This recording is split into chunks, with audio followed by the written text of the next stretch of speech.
Bienvenidos. Hoy vamos a desarmar por completo una de las ideas más viejas de la prehistoria, la del neandertal como una criatura tosca y primitiva. Con evidencia súper reciente, de los últimos años, vamos a descubrir que su vida social era muchísimo más compleja y, la verdad, mucho más humana de lo que jamás imaginamos. A ver, para empezar, hagamos un viaje mental. Pensemos en el Paleolítico Medio, en plena edad de hielo. Un mundo brutal, súper hostil, donde parece que la única regla es la supervivencia del más fuerte. Ahora, ¿qué pasaría si en ese mundo alguien nace sin la capacidad física para cuidarse por sí mismo? Bueno, pues un análisis de 2024 nos dio la respuesta. Se descubrió el caso de un niño neandertal con una condición que le provocaba serios problemas de equilibrio y audición, y no fue abandonado. Al contrario, lo cuidaron durante años. Este solo hallazgo, por sí mismo, dinamita la vieja caricatura y nos obliga a preguntar, ¿quiénes eran en realidad los neandertales? Ok, para poder entender cómo algo así era posible, primero tenemos que ver la base de todo, cómo se organizaban sus familias y sus grupos, y la evidencia que tenemos es, de verdad, fascinante. En la costa de Normandía, en Francia, unas huellas fosilizadas nos cuentan una historia increíble.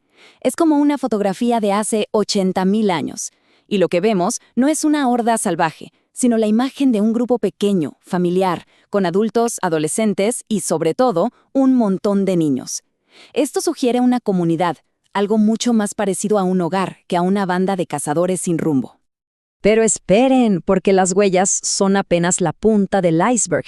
La verdadera revolución en todo esto, la prueba de fuego, llegó en 2022, con un estudio de ADN que nos permitió, por primera vez, asomarnos al árbol genealógico de una comunidad neandertal completa.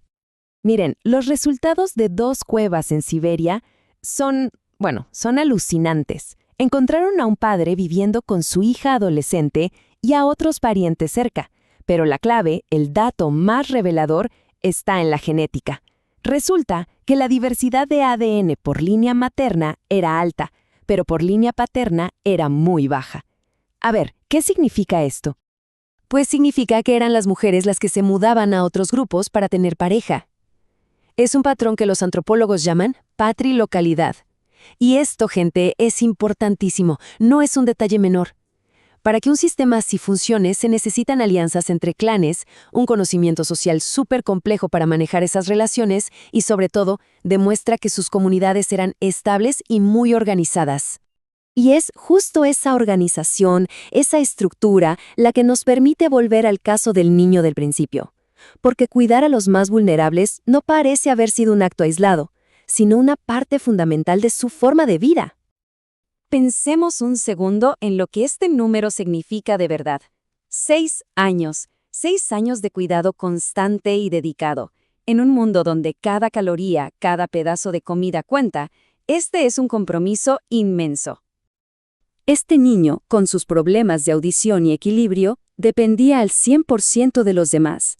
Alguien tenía que alimentarlo, protegerlo de depredadores, seguro que todo el grupo tenía que adaptar su ritmo al de él.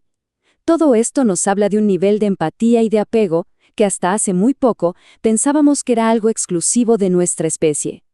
Y lo más increíble es que no fue algo de una sola vez, no fue una excepción. Cuando los científicos analizan otros restos, ven un patrón que se repite una y otra vez. Encuentran esqueletos de individuos que sobrevivieron a heridas terribles, que vivieron años con enfermedades degenerativas o que llegaron a viejos sin un solo diente, lo que significa que alguien más les masticaba la comida. El cuidado era sistemático. Entonces, la gran pregunta es, ¿por qué lo hacían? Y aquí hay 2 grandes ideas sobre la mesa. Pudo ser una estrategia muy calculada. Cada miembro del grupo era valioso y valía la pena el esfuerzo. O pudo ser simplemente compasión, un comportamiento que nace de lazos afectivos. Pero sea cual sea la razón, las 2 opciones nos dicen lo mismo. Se necesitaba planificación, coordinación y una vida social muy compleja. Ok, ya vimos la familia, el cuidado. Ahora vamos a entrar en un terreno aún más profundo, casi espiritual, su relación con la muerte. Esto nos abre una ventana a su mundo simbólico. Y para hablar de esto, hay un lugar que es icónico, La cueva de Shanidar, en el Kurdistán iraquí. Aquí es donde nació esa famosa y muy debatida idea del entierro de flores que sugería que los neandertales dejaban ofrendas a sus muertos. Por años y años hubo un debate gigante sobre esto. ¿Fue un ritual o solo se cayeron unas rocas? Bueno, pues una nueva excavación, publicada en 2020, zanjó la discusión. Encontraron un nuevo esqueleto, Shanidar Z, y el análisis fue clarísimo. Cavaron una fosa, colocaron el cuerpo en una posición específica, con la mano bajo la cabeza, casi como si durmiera, y lo cubrieron a propósito. A ver, esto va mucho más allá de solo quitar un cuerpo de en medio. Es un acto social con un peso enorme. El hecho de volver al mismo lugar para enterrar a los muertos sugiere una memoria colectiva, una conexión con ese espacio y, muy posiblemente, una forma compartida de enfrentar el duelo. De hecho, hay una idea súper interesante que dice que los entierros funcionaban como una especie de tecnología social. ¿Qué quiere decir esto? Que al crear estos lugares de memoria, el grupo fortalecía sus lazos, marcaba su territorio y le daba una forma física y permanente a sus relaciones. Era una forma de decir, aquí descansan los nuestros. Y la cosa no para ahí. Esta complejidad social no se quedaba solo en la familia o los rituales. También la vemos en algo tan básico como la organización de sus casas, de los lugares donde vivían. Olvidémonos de esa idea de una cueva oscura y desordenada. En lugares como Ucrania, lo que encontramos son estructuras impresionantes hechas con huesos de mamut. Una de ellas tenía espacio para al menos 25 fogatas. Eso no es un campamento de una noche. Eso nos habla de un asentamiento grande ocupado por mucho tiempo. Y si miramos con lupa sus campamentos, ya fueran cuevas o al aire libre, descubrimos que había un orden, había una lógica. Los análisis espaciales muestran que no tiraban las cosas en cualquier lado. Había zonas para tallar herramientas, otras para procesar a los animales y espacios más limpios, seguramente para descansar o para estar juntos. Esto implica reglas y una organización de la vida diaria.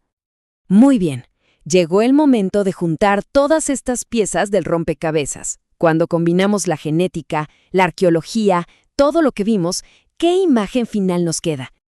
Lo que tenemos es esto: grupos unidos, con reglas claras sobre quién es familia y con alianzas. Un sistema de cuidado que protegía a los más vulnerables, desde niños hasta ancianos. Un trato simbólico de la muerte que creaba lugares con memoria. Y, por si fuera poco, una organización súper avanzada de sus hogares.